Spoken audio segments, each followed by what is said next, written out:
Bonjour et bienvenue dans une nouvelle vidéo. Aujourd'hui je vous retrouve pour une vidéo un mois post-op de mon opération de réduction ptose mammaire.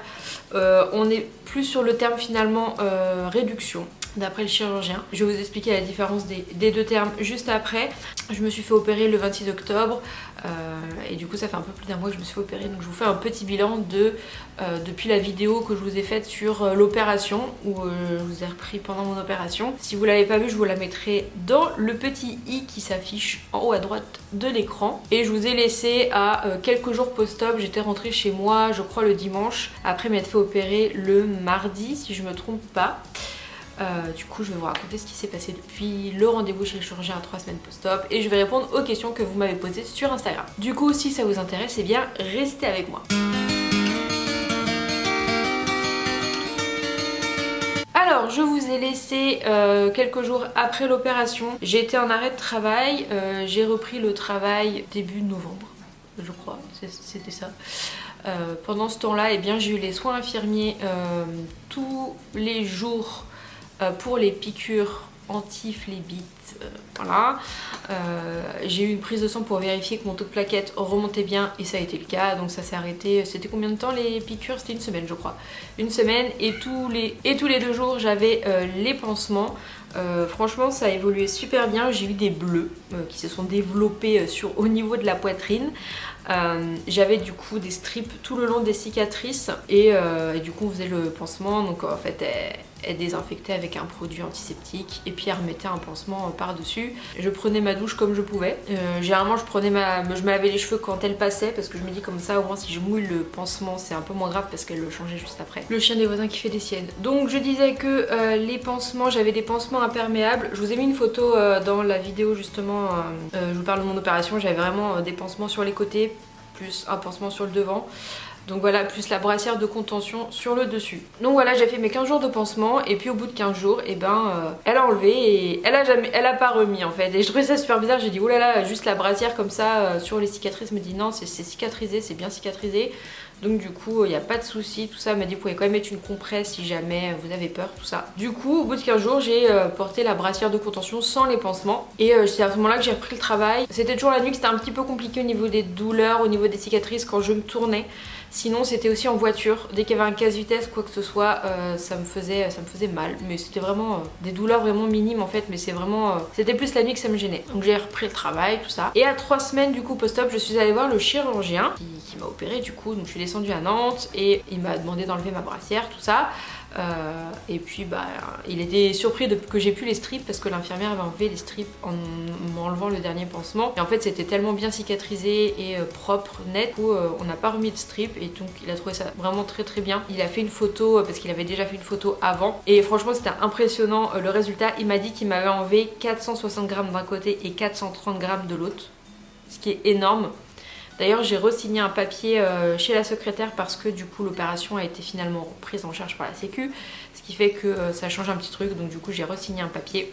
Enfin bon, ça c'était vraiment pas grand chose. Et donc il m'a dit que à partir du 26 novembre, je pouvais enlever la brassière, mettre des soutiens-gorge. Il m'a dit qu'il fallait que je commence les massages avec la crème que j'avais. Donc j'utilise la Cicalfate. Et j'avais commencé la veille parce que ça faisait 3 semaines la veille je crois. Donc j'avais commencé, donc je fais des massages de cicatrices 2 fois par jour pendant à peu près 5 minutes. Pour assouplir les cicatrices parce qu'elles commençaient en fait, au moment donné où j'étais le voir, les cicatrices commençaient à faire un peu à faire des épaisseurs en fait. Il m'a dit que c'était normal, c'était la réaction du corps mais qu'avec les massages et tout ça allait s'atténuer et c'est vrai, depuis ça s'est vachement atténué. Donc non, il a trouvé que c'était nickel et c'est vrai que le changement est incroyable quand on voyait surtout, même moi qui ai fait des photos, lui sur ses photos c'est encore plus flagrant. Il m'a dit, enfin je vous montrerai du coup tout à l'heure un petit montage, mais ouais il m'a quasiment enlevé 1 kg de poitrine en fait. Je suis quasiment à 900 grammes de poitrine enlevée, ce qui est fou, et comment ça a été remonté en fait.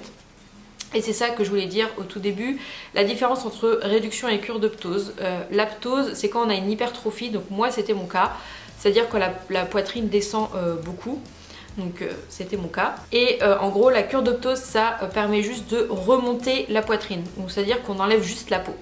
on fait pas de réduction de la graisse en fait et du tissu mammaire. Et quand on fait une réduction, on peut avoir recours à une réduction et une cure de ptose entre guillemets, c'est-à-dire qu'on remonte et on enlève de la graisse mammaire, et c'est ce que j'ai eu. Donc en gros moi c'est plus finalement une réduction parce que j'ai eu et le remontage et enlever de la graisse parce que je faisais un bonnet E, enfin je faisais un 100E, 105D, ça dépendait des boutiques. Moi je dis hors de question que je garde un bonnet E, moi je voulais pas du tout de ce bonnet là, du coup je voulais aussi qu'il m'enlève, donc du coup j'ai perdu 2 bonnets, je suis passée à un 100C, voilà, qui est une très bonne taille et le résultat franchement est vraiment top, on voit la différence. Voilà, donc il m'a donné l'autorisation d'enlever la brassière le 26 novembre de contention, de la garder pour le sport pendant 3 mois. Donc dès que je fais du sport, je mets cette brassière de contention. Il m'a dit que je pouvais mettre ce que je voulais comme soutien-gorge, ce que je lui ai demandé par rapport aux arts Mathieu. Il m'a dit si ça vous gêne pas, moi ça me choque pas, vous pouvez en mettre. Il m'a dit vous faites ce que vous voulez. Moi pendant un mois je vous ai donné des indications et des ordres entre guillemets, et à partir de un mois faites presque ce que vous voulez. Il m'a dit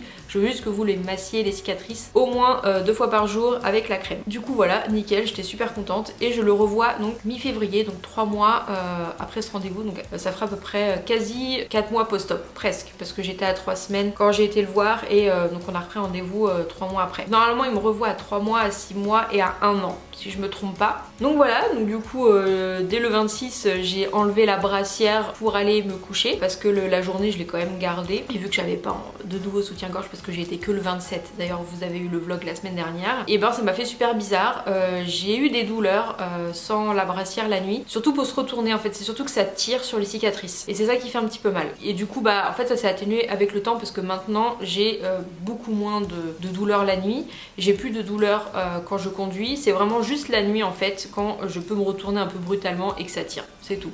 Ça a fait super bizarre au début de mettre un vêtement sur la poitrine sans soutien-gorge de contention, c'était très bizarre, mais franchement c'était très agréable de plus avoir de soutien-gorge de contention, et ça a aussi permis à la poitrine de plus être maintenue comme ça et serrée, ce qui fait que maintenant elle reprend une position un peu plus naturelle, donc elle retombe légèrement, ce qui fait que quand je me regarde de face, je ne vois presque plus la cicatrice en dessous. J'y reviendrai après sur la cicatrice parce qu'on m'a posé la question. Du coup, le résultat est franchement, les cicatrices commencent à s'atténuer avec les massages et la crème, mais en fait, du coup, je vois quasiment que certaines et pas toutes. Là la poitrine franchement je suis à 1 mois et demi quasiment. Je sais que les évolutions des cicatrices vont se faire sous 1 an, mais déjà là la poitrine a une belle forme et je suis plutôt très contente. Donc voilà pour à peu près le 1 mois post-op. Je vais maintenant répondre à vos questions que vous m'avez posées. Avant de répondre à vos questions sur Insta, je vais vous montrer du coup le résultat avant, après et à 1 mois post-op du coup.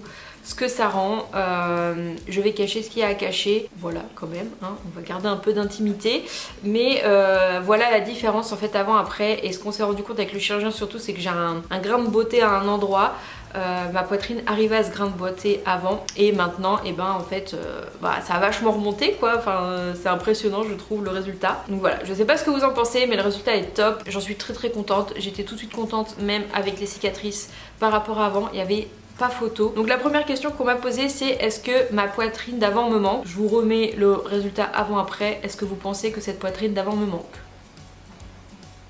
Non, effectivement cette poitrine ne me manque pas du tout. Comment je pourrais manquer une poitrine qui était tombante, qui m'arrivait à la moitié du corps, qui était lourde, qui était... bah voilà. C'était pas pratique du tout. D'ailleurs ce que j'ai oublié de dire c'est que j'ai repris le sport. À 1 mois post-op j'ai repris le sport et ça se passe très bien. Et que avant c'était une galère, les sauts, les machins, et là c'est tellement plus agréable. Pas photo du tout. Ensuite on m'a demandé quelle cicatrice j'avais. Alors du coup j'ai le maximum de cicatrices. Il y a 3 types de cicatrices pour les opérations de ce genre, ça dépend de la gravité en fait. De ce qui enlève, de la gravité, de la ptose, de la réduction. Et donc moi vu qu'il y avait quand même pas mal de choses à enlever, j'ai le maximum de cicatrices. Donc j'ai une cicatrice tout autour du téton, de l'aréole. J'ai une cicatrice qui descend en dessous et j'ai une cicatrice qui va du milieu jusque quasiment sous l'aisselle en fait. Donc celle que vous verrez pas sur les photos que je vous ai montrées, c'est celle de l'aréole parce que j'ai caché le téton. Mais en gros il y a celle qui descend et celle qui passe en dessous. Et c'est celle qui passe en dessous qui se voit beaucoup moins maintenant parce que elle est cachée par le fait que la poitrine reprenne une forme normale, ronde et redescende légèrement. Voilà, donc c'est beaucoup de cicatrices. On peut avoir que celle au-dessus, au niveau du téton. On peut avoir juste celle-là et en dessous, je crois. Et moi j'ai celle en T inversé comme on appelle, ou encre, je sais plus exactement. Mais voilà, moi j'ai la totale, mais franchement je préfère largement avoir une poitrine qui me plaît avec des cicatrices comme ça plutôt que celle d'avant. Pas photo. Ensuite, on m'a demandé combien ça m'a coûté l'opération. Alors l'opération, du coup, au début, donc j'ai tout calculé. Là, je voulais vous faire du coup le petit point. L'opération ne devait pas être prise en charge par la sécurité sociale, ce qui fait que l'opération en elle-même aurait coûté 3500 € plus 700 € de laser. Avant l'opération, j'ai payé 70 € la première consultation. Depuis, je n'ai plus repayé de consultation chez le chirurgien, sachant que je l'ai vu une fois avant l'opération, en plus de la première visite. Et je l'ai revu à 3 semaines post-op et je n'ai pas payé en fait. J'ai payé que la première consultation de 70 €. J'ai payé la consultation anesthésiste de 50 € parce que on pensait que c'était pas une opération remboursée, donc j'ai dû avancer. Ça m'a coûté 110 € les 2 soutiens-gorge de contention. Les pansements et les médicaments qui n'ont pas été pris en charge parce qu'on pensait que j'étais pas prise en charge m'ont coûté 100 €. Les bas de contention 30 €, donc ce qui fait que tout ça amène à 360 € que j'ai déboursé de ma poche pour l'avant-opération, sachant que j'aurais pu me faire rembourser une partie, bon malheureusement tant pis. Le test PCR je ne l'ai pas payé parce que c'était par rapport à une opération et de toute façon vu que je suis vaccinée je l'aurais pas payé, et tout ce qui est les piqûres anti-phlébite je ne les ai pas payées. Donc l'opération après devait coûter 4200 € au total et finalement elle n'a coûté que 2624 parce que ce que j'ai payé entre guillemets ce sont les 1700 € d'honoraires du chirurgien, 200 € d'honoraires de l'anesthésiste et 700 € de laser. Ça le laser il est pas pris en charge du tout, donc voilà. Et j'ai payé 24 € pour la chambre. Donc quand je suis sortie de la clinique j'ai fait des chèques et j'ai payé 2624 €. Ensuite j'ai été remboursée par la mutuelle, vu que prise en charge par la sécu. J'ai pu envoyer la facture à la mutuelle qui m'a pris 578,93 €. Voilà. Ce qui fait qu'au total l'opération a coûté 2046 €. Voilà. Et j'ai aussi payé la prise de sang pour les plaquettes parce qu'elle n'était pas prise en charge. Donc voilà, j'ai payé 11 € de prise de sang. J'ai eu les soins infirmiers que je n'aurais pas eu si pas de prise en charge. Donc j'ai pas payé du tout les infirmières parce que vu que ma mutuelle passait au tiers payant, tout ça, elles ont pris ma carte de sécu et la carte de mutuelle et du coup je n'ai rien avancé, donc ça c'est top. Ce qui fait que l'opération a coûté, en gros, qui a coûté l'opération plus tous les frais à côté annexes, 2400, voilà. C'est un coût, mais c'est quand même un coût beaucoup moins élevé que ce à quoi je devais payer à la base. Je suis contente d'avoir été prise en charge, en plus j'ai eu l'arrêt de travail qui m'a permis de me reposer parce que ça fait plus d'1 an que j'ai pas eu de vacances vu que j'ai changé de travail. Après bon c'était pas du tout des vacances, hein. Mon arrêt de travail, j'étais fatiguée vu que je dormais pas la nuit. Enfin bref, ça m'a permis de me reposer et de prendre un peu plus de temps pour me reposer avant de reprendre le travail. Donc voilà pour le coût de l'opération, 2400 pour ma part avec une prise en charge sécurité sociale, que ce soit opération et frais soutien-gorge, médicaments, tout ça. Autre question, comment te douchais-tu avec les pansements? Alors, l'infirmière m'avait dit que ce serait mieux que je me douche pas quand elle venait pas, sauf que moi je peux pas me doucher. Donc ce qui faisait que je me prenais une douche un peu plus légère quand elle venait pas. C'est-à-dire que j'évitais de mouiller la zone là, donc je passais les gants de toilette comme ça, je passais l'eau comme ci, comme ça. Je nettoyais surtout le bas, le ventre, tout ce qui était en dessous des pansements. Et quand elle venait, parce que je prenais ma douche avant qu'elle passe, je faisais un peu moins attention, ce qui faisait que je me lavais les cheveux à ce moment-là. Voilà, je faisais attention de vraiment pas mettre les jets d'eau sur les pansements et de passer vraiment en séparé.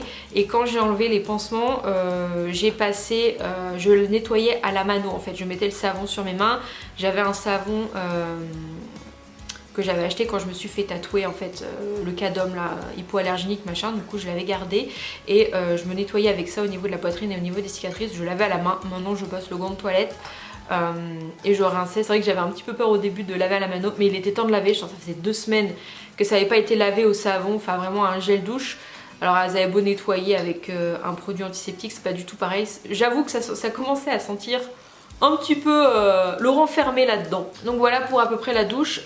Moi j'aurais pas pu ne pas me doucher tous les jours en fait, je peux pas. Donc et pour les brassières aussi, j'en ai 2. Ce que je faisais c'est que j'en portais une sur à peu près 2 jours et quand je sortais de la douche je changeais, j'en remettais une autre et je lavais l'autre en attendant, je la lavais, je la mettais à sécher et quand elle était sèche je changeais. Voilà, j'essayais d'interchanger comme ça. Je conseille d'en prendre au moins 2. Moi je sais que de toute façon il faut la porter H24 quasiment. Je l'enlevais pour la douche, je l'enlevais juste pour la douche. Mais j'aurais pas pu, enfin moi j'aurais pas pu tenir avec une seule brassière. Donc voilà, moi je conseille d'en acheter 2, surtout le site où j'ai acheté. Une achetée et la deuxième à 50%, donc du coup ça valait le coup. Petite promo, c'est pas mal. Voilà pour les petites questions que vous m'avez posées. Il y en a qui revenaient souvent, du coup voilà, j'ai condensé en quelques questions parce que c'est vrai qu'après il n'y a pas énormément de choses. J'ai dit pas mal de choses dans mes vidéos. Donc voilà pour cette vidéo 1 mois post-op. J'espère qu'elle vous aura plu. Dites-moi si ça vous intéresse que je refasse une vidéo post-op, peut-être peut-être pas tout de suite, hein, peut-être dans un an. Je pense que là, peut-être au niveau de l'évolution des cicatrices, comment je trouve ma poitrine à 1 an post-op. Peut-être l'année prochaine du coup, au mois d'octobre 2022, peut-être je referai une vidéo et puis après avoir vu le chirurgien. Au bout de 1 an, je pense que ça peut être intéressant, si je suis toujours contente, tout ça. Je suis ravie d'avoir fait cette opération, je regrette du coup de ne pas l'avoir fait plus tôt, étant donné que j'avais une prise en charge. Si j'avais su, je l'aurais fait plus tôt.